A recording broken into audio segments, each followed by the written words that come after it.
A girl holds a doll. 110 years later, archaeologists examine it closely and are stunned. Before we continue, subscribe to the channel and turn on notifications so you don't miss any new videos.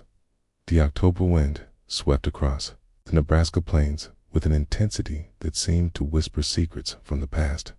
Gusts lifted golden dust over the ruins of what had once been Millbrook, a small town abandoned in the turbulent 1920s, when the Great Depression drove its residents to seek opportunities in larger cities.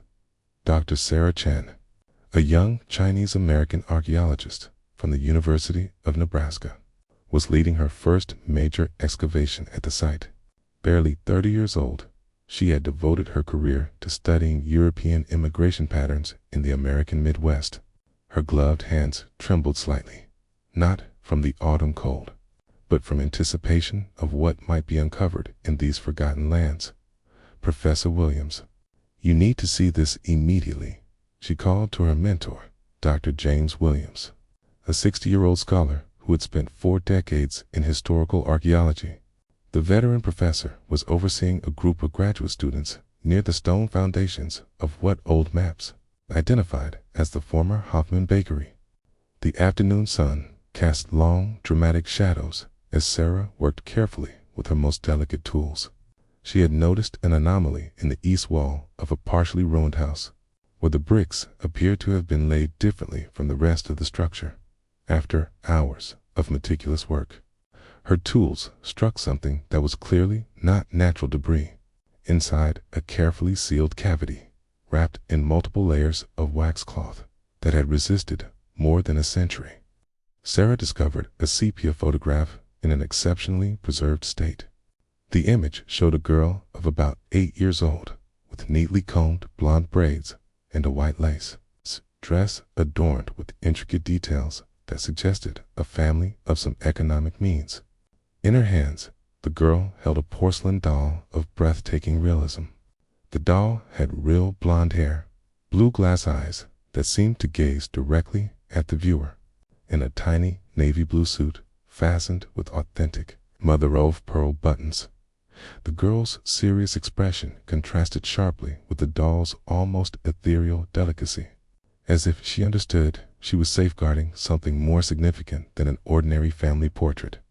On the back of the photograph, written in ink that had withstood the passage of time, was an inscription in Gothic German: Emma Louise Hoffmann, October 15th, 1915. Mine, Liebster and Toyera Fried, my dearest treasure, a faithful friend. The handwriting was careful and almost ceremonial, as though the writer understood the historical importance of what was being recorded. "The preservation is absolutely extraordinary," Professor Williams murmured, adjusting his glasses with hands that trembled slightly with excitement. "In 4 decades of excavations, I have never seen organic materials preserved so perfectly. But look closely, Dr. Chen. There's more in this cavity." Sarah continued, excavating with increasingly delicate instruments, sensing instinctively that this discovery was no accident. The cavity had been constructed with remarkable engineering for its time. Its walls were lined with a mixture of wax and resin that had created an almost hermetic microenvironment. Whoever designed this hiding place had carefully planned for the objects side to survive the passage of time. Her fingers then touched something harder and colder. It was the doll from the photograph, astonishingly well preserved after more than 100 years, as if it had been placed there only yesterday. Sarah felt a chill unrelated to Nebraska's climate the following day. Sarah returned to the site with specialized tools and a full documentation team. The cavity in the wall proved to be more than a simple hiding place. It had been designed as a time capsule with multiple individually sealed compartments.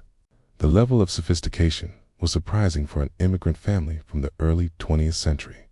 The porcelain doll Sarah had uncovered was a masterpiece of German craftsmanship. Its blue glass eyes contained a mechanism that allowed them to close when tilted back, and its real blonde hair had been styled into curls that remained intact after more than a century. The navy blue dress was made from the highest quality fabric, with hand-sewn seams showing an obsessive attention to detail. It's absolutely identical to the one in the photograph, Sarah whispered as she compared both under a specialized magnifying glass. But there's something else. Look at these small marks at the base of the doll's neck.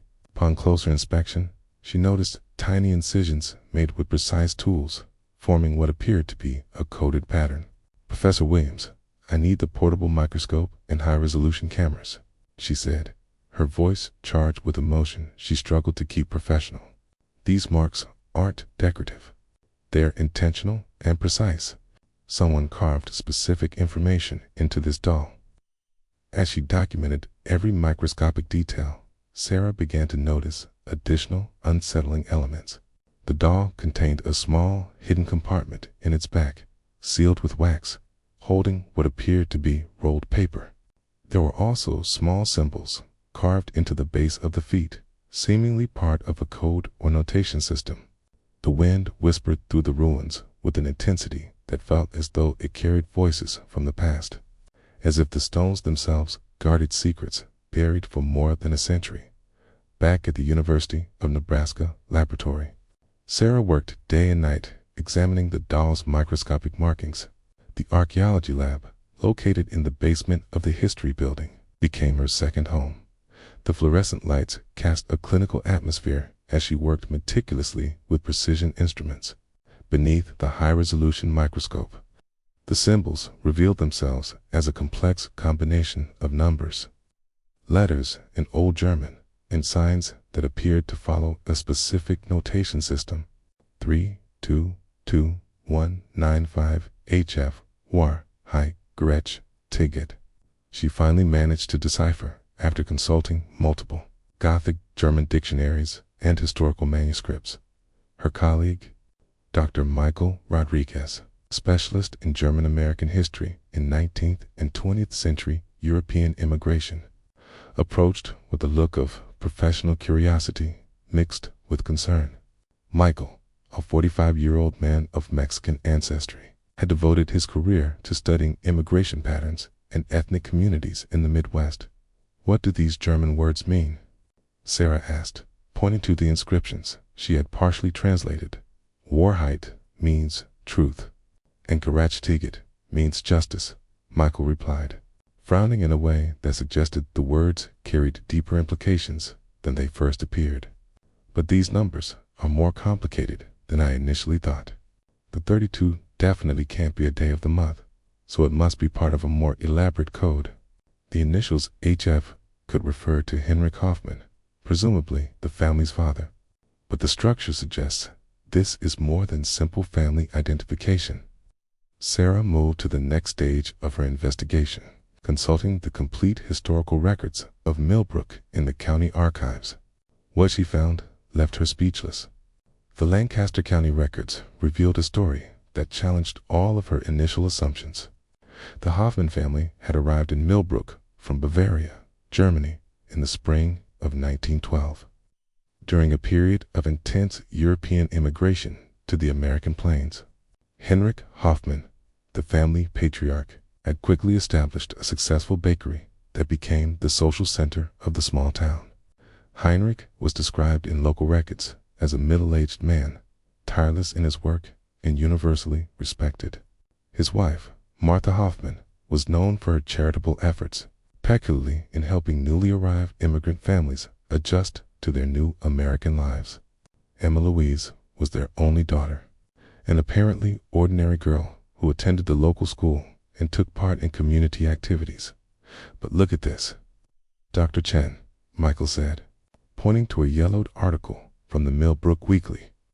Herald dated November 15th, 1915.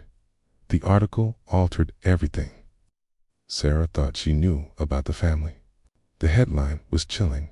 "Hoffman family mysteriously disappears. Local authorities investigating." The report described how neighbors had noticed the Hoffman bakery had not opened for 3 consecutive days, something completely unheard of for a family known for its unwavering dedication to work. When the local sheriff, accompanied by several concerned townspeople, forced entry into the family home, They found it completely empty. There were no signs of struggle. No money was missing from the bakery's cash register. And there was no indication that the family had packed for a planned trip. The Hoffmans had simply vanished without a trace, as if they had evaporated into the cold November air. The date carved on the doll is November 1st, 1915. Sarah murmured, a chill running down her spine, just 2 weeks before their disappearance was reported. The fragments of the mystery were beginning to form a pattern, suggesting the family may have known in advance that something terrible was about to happen. Determined to dig deeper, Sarah continued her research in the county archives, searching for any document that might shed more light on the Hoffman family's disappearance. The Lancaster County Archives, housed in a Victorian building, renovated many times over the years, contained decades of dusty records that few researchers had fully explored. In a filing box labeled simply Unsolved Cases, 1915 to 1920, Sarah found a thin folder devoted entirely to the Hoffman family. Among the documents was a copy of Heinrich Hoffman's will, dated October 25, 1915, just 1 week before the family's disappearance was officially noted. Written in German with an English translation, the will contained highly unusual clauses for a legal document of that era. Heinrich had left detailed instructions about preserving important family documents for future generations and made cryptic references to truths that must be protected until it was safe to reveal them. "This is absolutely extraordinary," Sarah murmured as she carefully translated each line. Heinrich Hoffman had not simply been planning for death. He had been planning the preservation of specific information he believed was vital to his family's history. The will also explicitly mentioned a hidden safe in the bakery, but according to police records, authorities in 1915 had never been able to locate it. Michael arrived that afternoon with information that deepened the mystery even further. "I've been researching the immigration archives in Washington, D.C., he said, dropping a thick folder onto the work table. "The Hoffman family's entry documents contain serious inconsistencies I didn't notice at first. The immigration stamps are misdated. The signatures don't match official German records. And there are discrepancies in the dates that suggest the documents were altered or possibly forged. The Hoffman family didn't come from Bavaria, as they officially claimed," Michael continued. "Their true origins are completely unknown." Determined to uncover the full truth, Sarah returned to the excavation site equipped with more advanced technology. She had gained access to ground-penetrating radar capable of detecting hidden architectural anomalies within old structures. The scans revealed that the wall where the doll had been discovered contained multiple secret compartments that had gone unnoticed during this initial excavation. After securing all necessary permits and working with extreme care to preserve the site's historical integrity, Sarah began methodically excavating each anomaly. In the third compartment, her tools struck something that felt like leather treated with preservative oils. It was a small diary bound in brown leather, wrapped in several layers of waxed cloth that had created an almost perfectly sealed microenvironment. The initials L were engraved on the cover with precision tools, K, and the leather had been treated with a blend of waxes and oils that had preserved it for more than a century.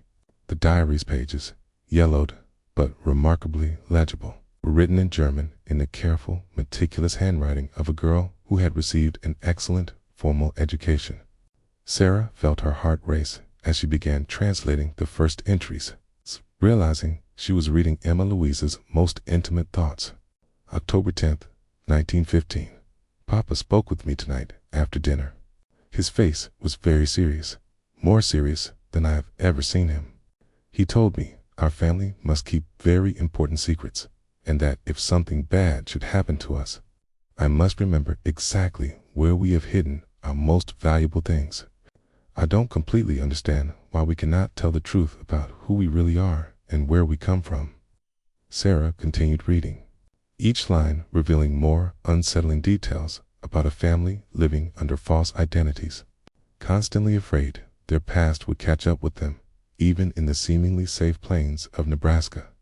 Emma Louise's diary entries, written with the blunt honesty of a child who did not fully grasp the gravity of her family's situation, began to expose the truth the Hoffmans had desperately tried to conceal.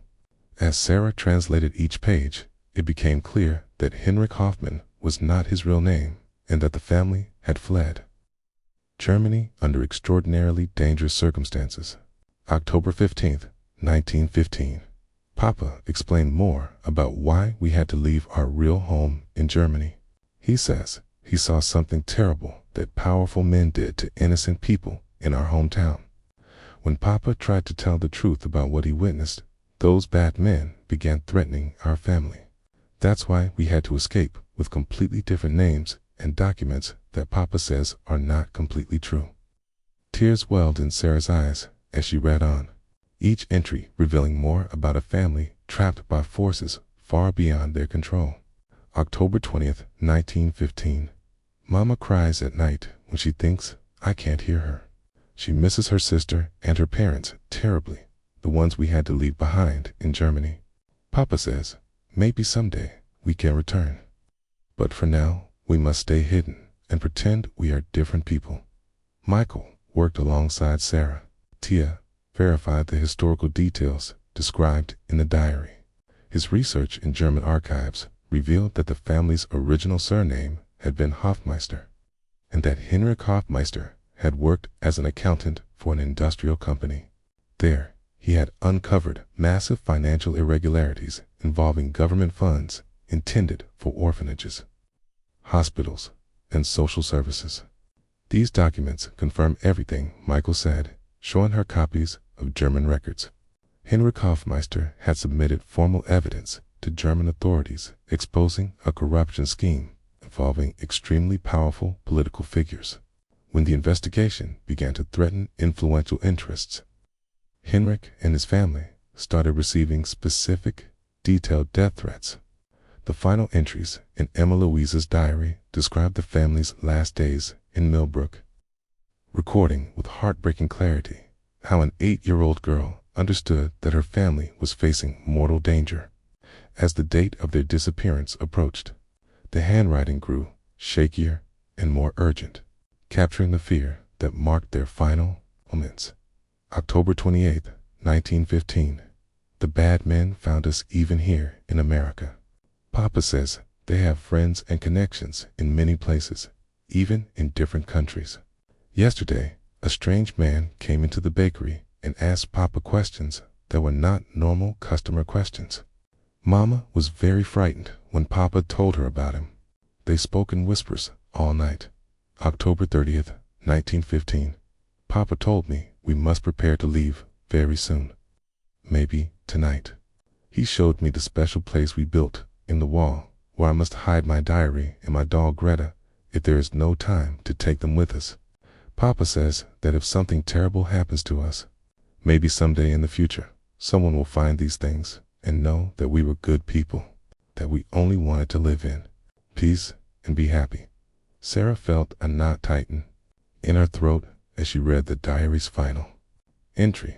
November 1st, 1915.